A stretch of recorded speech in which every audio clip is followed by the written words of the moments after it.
right? The result will be the exponent of the number 2. If I do log once more, then that's what I'll get. If I do log once more, I'll get that. And then if I do log 5 times, then everything is gone. All I have is, you can think of this as 2 to the power 1 here, right? So after 5 times I do a log, I get 1. Okay? So log star in that case is defined to be 5. Yeah? So for the previous slide, when we were pointing to the parent, so every time, if the path is long, we will have to wait until we reach the root to update it, but, right? I mean, we have to reach the root and then update all the elements. So you are being, again, when find I is invoked, right? So you're going to follow this path. We are going to follow, and to update each node on the path, we need to reach the root first. Correct. And then update every node. Correct. So you keep them in a list, right? As you go up the root, you go up to the root, you keep the parents in a list, and then you update them. But will this method limit the levels in the tree? We will not go past 3 levels or something like that? Why? Why do you want to do that? Because you, by definition of the problem, you need to go to the root to do the find, right? It's the only extra thing you're doing is you are doing a constant time additional work at each node that you have to visit, right? So you aren't doing any operation that increases the cost asymptotically, right? It's just instead of one operation, which is just follow the parent pointer, you do 2 operations, right? Follow the parent pointer, then update the parent pointer. So that's the net effect. Okay, so in a practical sense, right, the maximum possible value of log star is 5, right? Because log star 5 corresponds to this quantity, which is this quantity, right? And 2 to the power 65536 is, it's a number that's beyond the universe, right? So we cannot, so that problems of whose sizes are larger than this are not relevant for us, right? And so you can easily say that, this is effectively like a constant, right? I mean, from a theoretical perspective, well, it's not. Log star is still a function, but in terms of solving problems in the real world, right? Log star is as close to a constant function as you can get, okay? And what can be shown is that the cost of this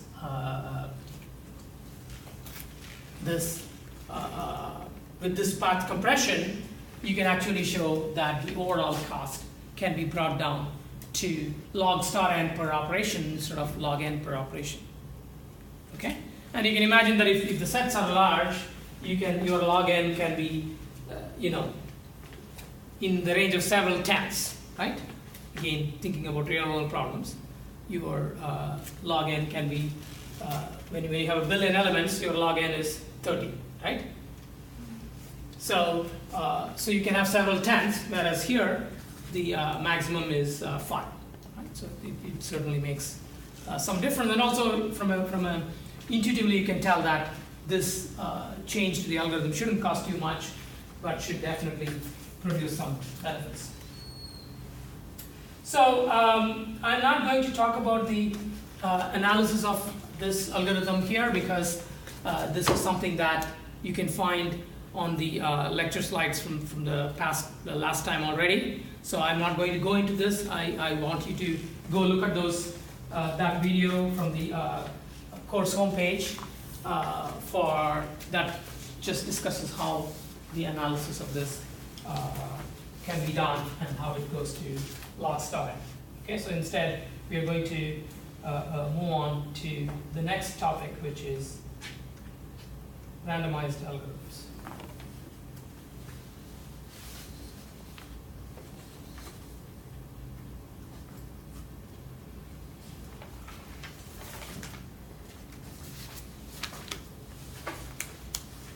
So what we did in the amortized analysis is we were trying to get at the problem of average case complexity without making assumptions about distributions, right? Because in general, when you talk about average cost of an algorithm, you need to make an assumption about how the input is distributed, right? And in general, to know the distribution of input, this is always very difficult, right? Most of the time, input is unpredictable.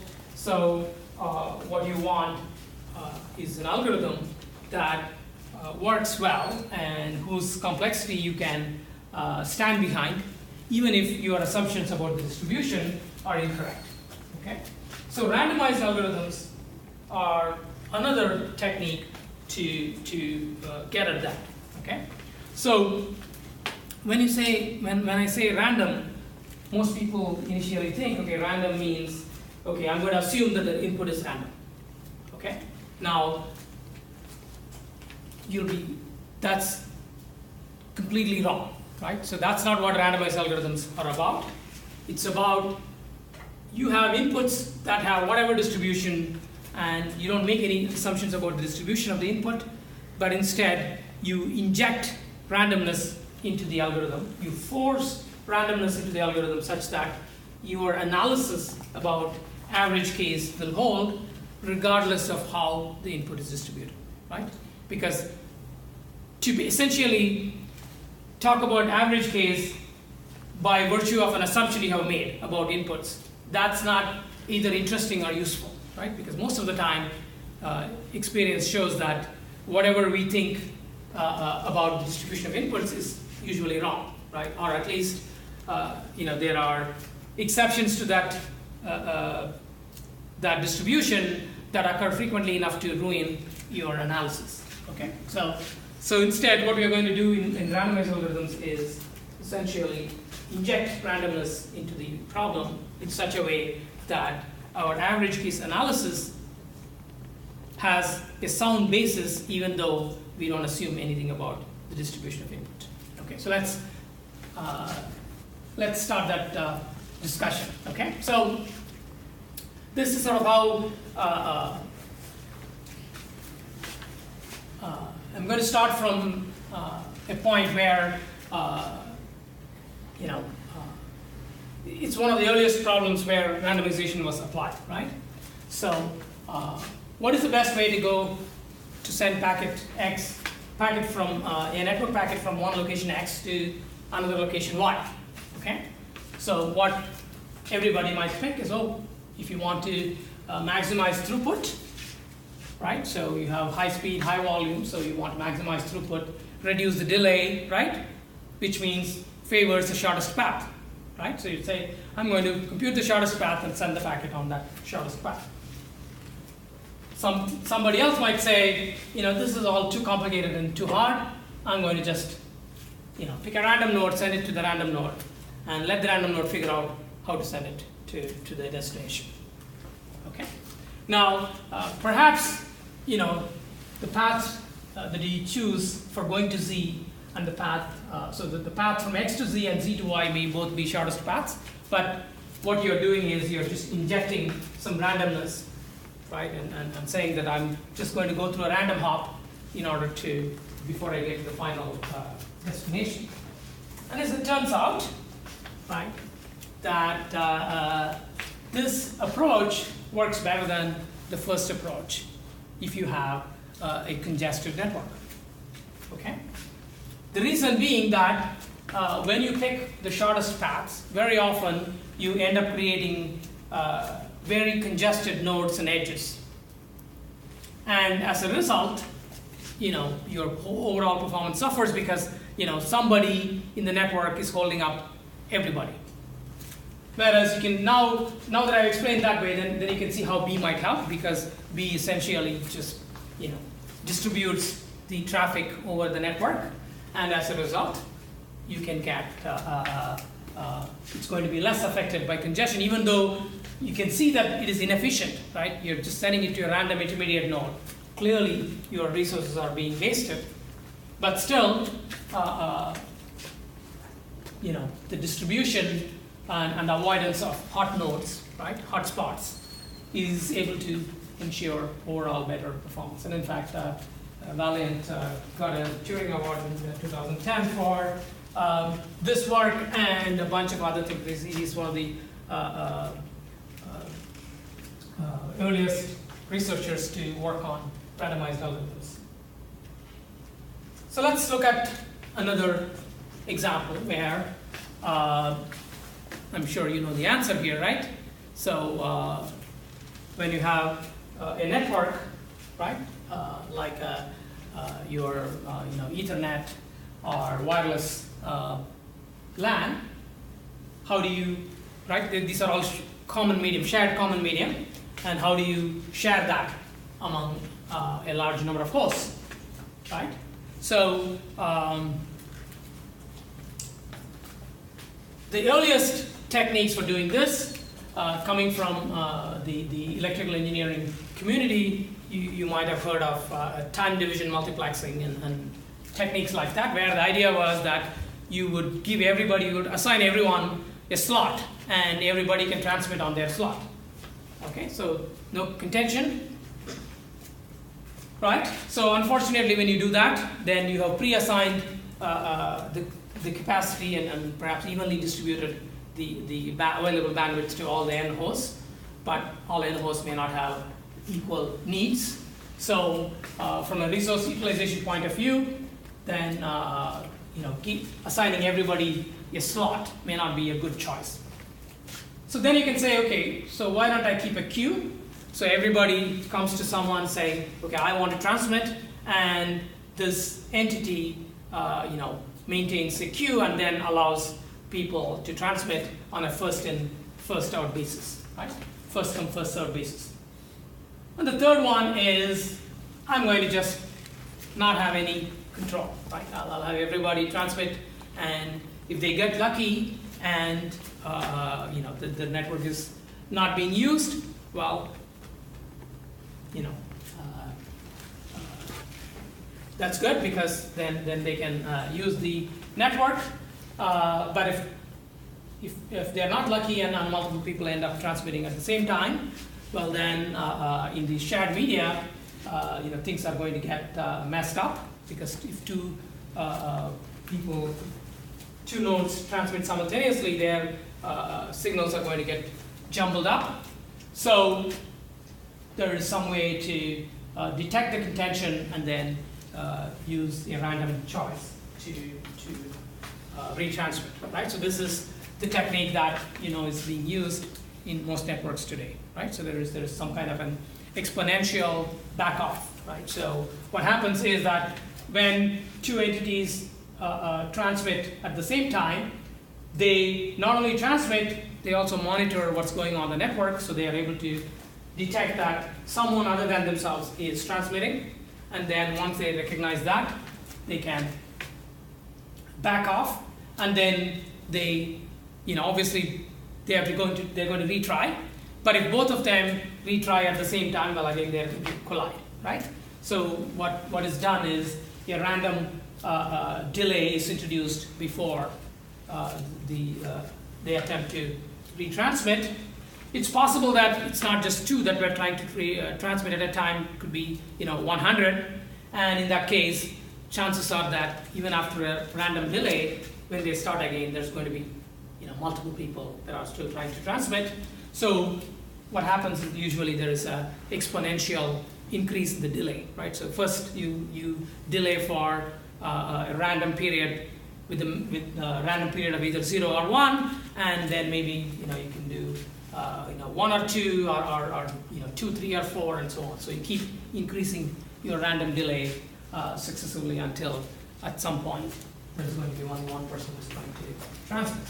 So once again, this kind of random algorithm is much better, because it allows better utilization of the medium, and also there isn't a lot of centralized management that's involved. Right? So when you think about a network, right? So it's the network is what you use to coordinate, right? In the first place, right? So if you want to have some mechanism to coordinate the access to the network, this is a chicken and egg problem, right? Because you need to communicate in order to coordinate.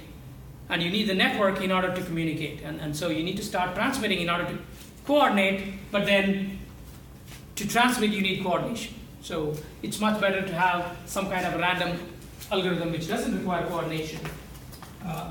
That way, it's much better suited for a shared network. So randomization has a number of benefits, right?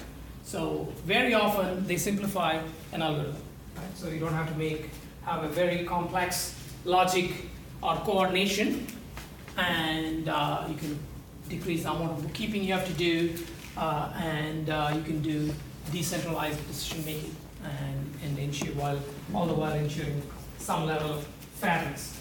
Okay? And these are some of the examples that we looked at. Video access protocol, we just discussed. Load balancing is the one. This is the first example, right? So when you're trying to transmit from one node to another node, you might create hotspots in the network, and you balance the load by picking a random intermediate node. But you can also think of that for, let's say, managing load in a say, computing farm, right? So you might have many machines that are available for running jobs, and either you can sort of use a centralized protocol for submitting jobs and having them handed to different machines, or you can use a random algorithm, just shoot it off to a random node, and then the random node will just pick it up, right? So this way you don't need to do too much coordination, and later on we will we'll have an analysis of how well such a random algorithm will do as compared to something that's based on maintaining a queue or some kind of centralized management. So obviously when we want to talk about randomized algorithms, we need to know something about random numbers and probabilities and so on. So what we're going to do here is to work out some problems, essentially to refresh ourselves on some basic topics in probability. Right? So you don't have to, we're not going to go too deep into it, but there are just a few things that you need to remember about probability, right? So what is the joint probability of two events happening at the same time? What is the expected value of something, and so on. So that's what we're going to do for the next lecture and a half. Okay? So, so we're going to take this media access protocol example, right? And we are going to try to analyze it. Okay? So, so we have n hosts trying to access a shared medium. If multiple hosts transmit at the same time, then the data will be lost. So that slot is basically wasted. In addition, if no one tries, well, that's also a wasted slot, assuming that somebody has something to transmit. Right? If nobody has anything to transmit, well, then leaving the slot empty is fine. Okay? So now how can we maximize the slot? So we are not going to talk about the best way to optimize, but we're going to talk about a simple protocol which and then analyze how well it does. So the protocol we're going to think about is each host is going to transmit at the probability p. Okay. So you generate a random number, and from the random number you can generate a probability, right? So so from that you can say, well, I'm going to transmit with a probability of, let's say, 0.01, right? And so I'm going to generate a random number, let's say between 1 and 100, right? And if the number happens to be less than 1, that means I have a probability of 0.01, right?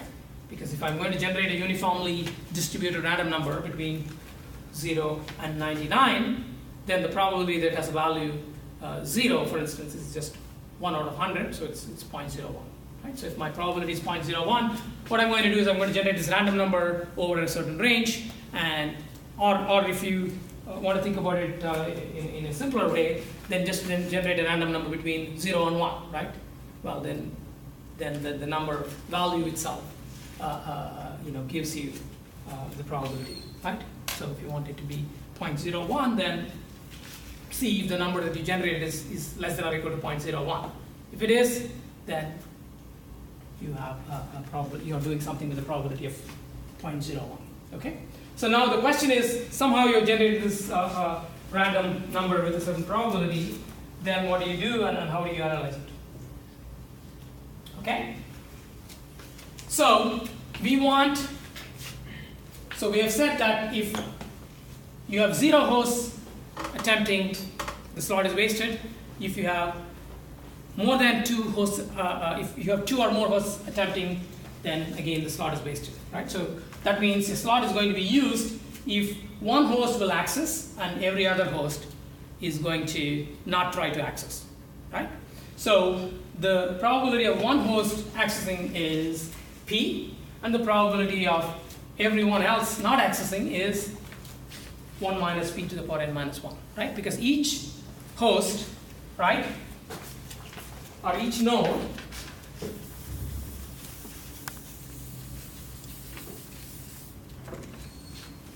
each node is going to try to transmit with the probability of P, which means that the probability that the node will not transmit is 1 minus P, right? And if you want n minus 1 hosts to make this choice, right? So that's the usual, A happens and B happens and C happens, which means that you have to take the product of the probabilities. So if n minus 1 of these should choose not to transmit, then you have that. N minus 1 times, you multiply, and then just one host decides to transmit, so that's going to be the probability of P. So you have P into 1 minus P power n minus 1. That gives you the probability that someone will access and be successfully transmit during a particular slot. Okay? So you obviously want to maximize this probability, right? So you want to you have a choice on what the P is going to be, right? That's part of your algorithm design. And you want to obviously maximize the likelihood that the slot will be gainfully used. So you want to maximize this. So you do the usual thing, right? If you have a function, you want to find its maxima, you're going to differentiate it and set it to 0 and find what is the value, right? So you do that, right? So what will you get if you differentiate this? Right? So this is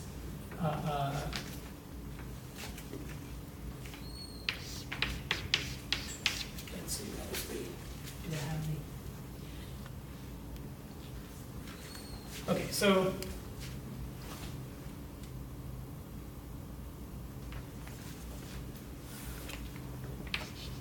if you differentiate this, right? So what is the value when you differentiate it? Tell me.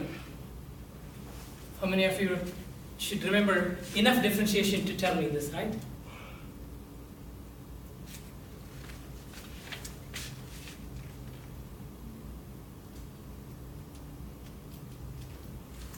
It's a product rule, right? So you apply the product rule. So what do you get?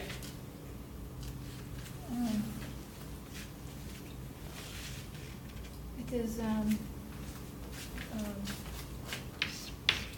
minus P power n minus 1 plus P times n minus 1 minus P power n minus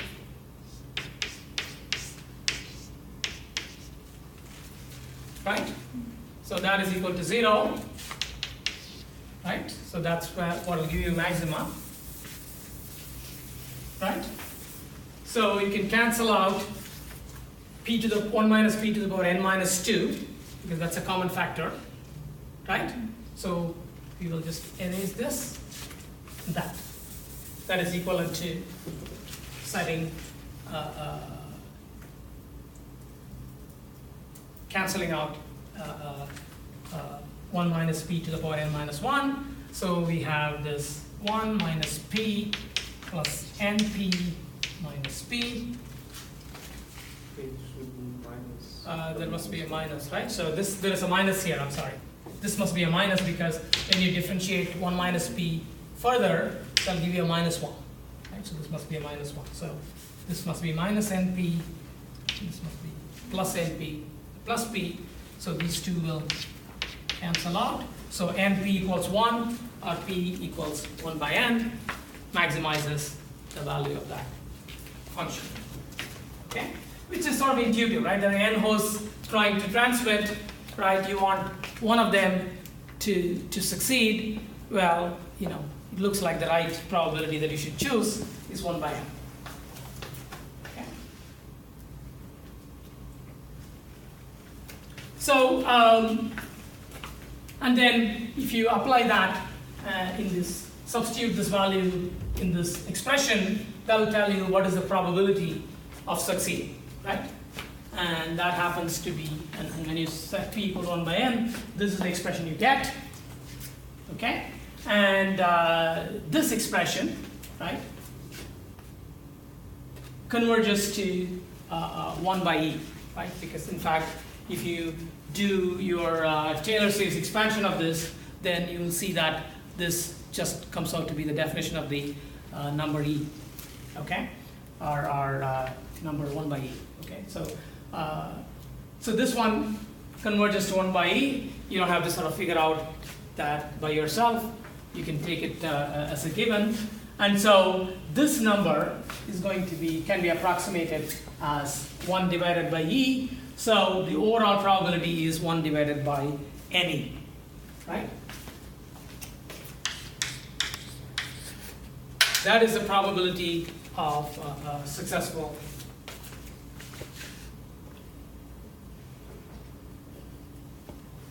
transmission. Okay, by a particular, again, the probability we calculated is we pick a particular host, right, particular node, and said that node is going to transmit the probability p, everybody is going to transmit the probability of minus p. So the probability of that one host succeeding is 1 divided by ne. Now if you look at the success probability of any of the n nodes, right, because n of them are primed, right, so each of them has a probability of succeeding 1 by ne. Therefore, if you multiply the overall this quantity by n, you get 1 by e, which says that if n hosts are trying to transmit, 1 divided by e of those hosts, or 1 divided by e of the time, someone will get to transmit, right? So, so obviously this is not a very good number, right? Because it says approximately 2/3 of the time, a slot will go waste, right? Because e is what 2.3. What is it? 2.7. Okay, so I was right when I said approximately 2 out of 3 times. Okay, so that's not a great choice, right? But of course, a very simple protocol which where everybody decides independently to with absolutely no coordination to decide to transmit or not transmit, right? And so the protocol is not very efficient, but it does work without requiring any coordination. So so this is sort of why in the real world this is not the protocol that is used, right? So you use more of an optimistic choice where you make this optimistic assumption that most of the time no one has anything to transmit, and therefore the likelihood someone else will be transmitting at the time that I want to transmit is negligible, so I'm just going to go try immediately, unless somebody is already transmitting, right? So then of course I don't. But if nobody is transmitting, then I'm going to transmit, and only if I observe a collision at that point, I'm going to try to I'm going to then start flipping a coin at that point, right? Okay, anyway, but we are not going to analyze those more complex algorithms. Instead, we are going to analyze this simple algorithm. So then we're going to ask the question, okay, how long does it take a host before it's able to transmit successfully? What we said here is that if everybody has something to transmit, right, then somebody will succeed within 3 attempts, within 3 slots, right? That's or within E slots, right? So in E slots, one of them will be used. But this is not, we are not just concerned about the overall throughput, we are also talking about fairness and latency and so on. So how long does it take? If I have a packet to transmit, how long can I expect to wait? Okay? So the probability that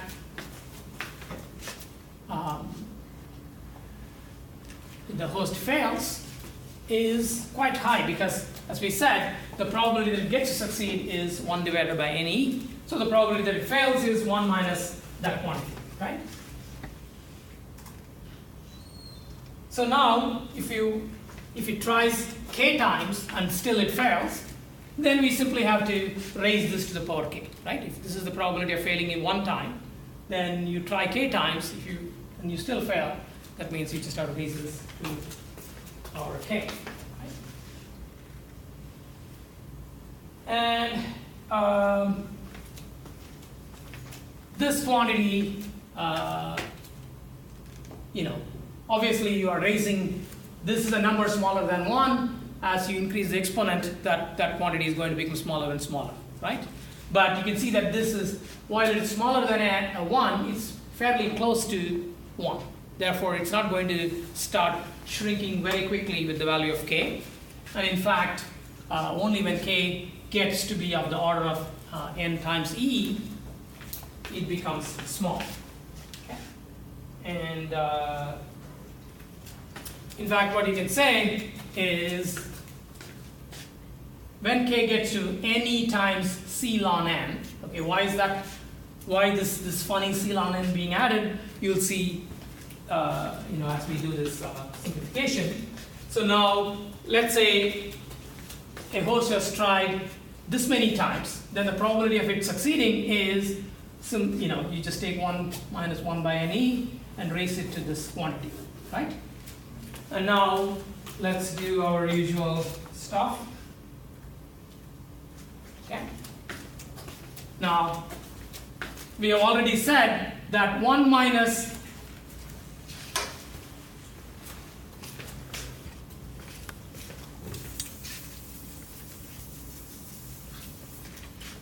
so we already said 1 minus 1 by x over x, right, goes to e for large x,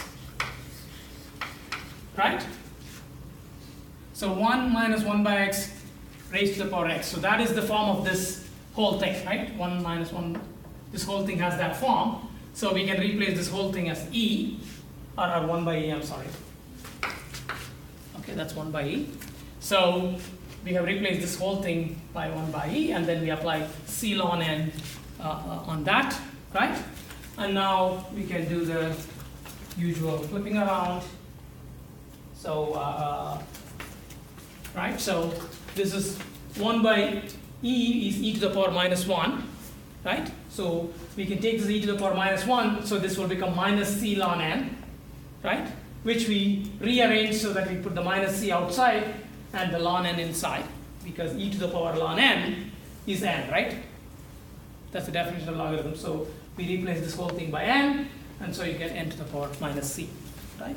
So now you see why we had this, random number added here, or random looking number added here. Now we get a probability of n to the power minus c, and you can see that this is a small number, right? So if n is large, if c is 2, 1 by n squared in that case, rather, that's n to the power minus 2, and that's a pretty small quantity, right?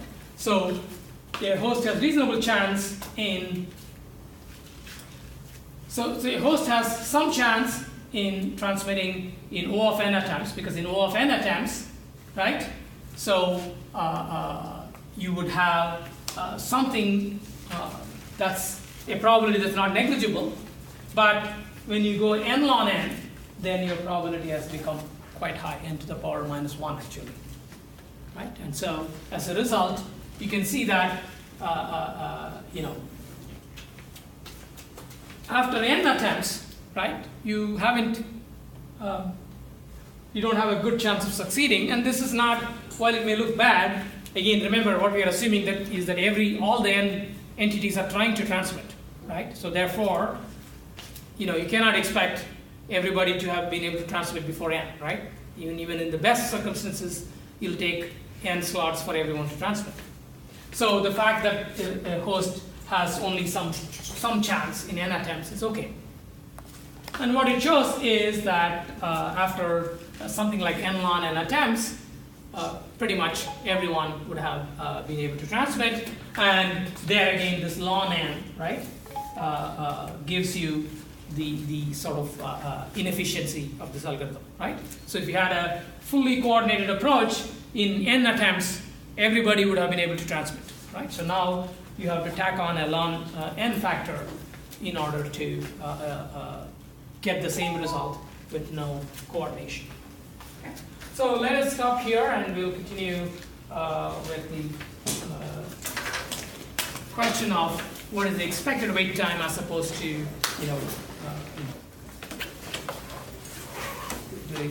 what is the worst case waiting time and whatnot.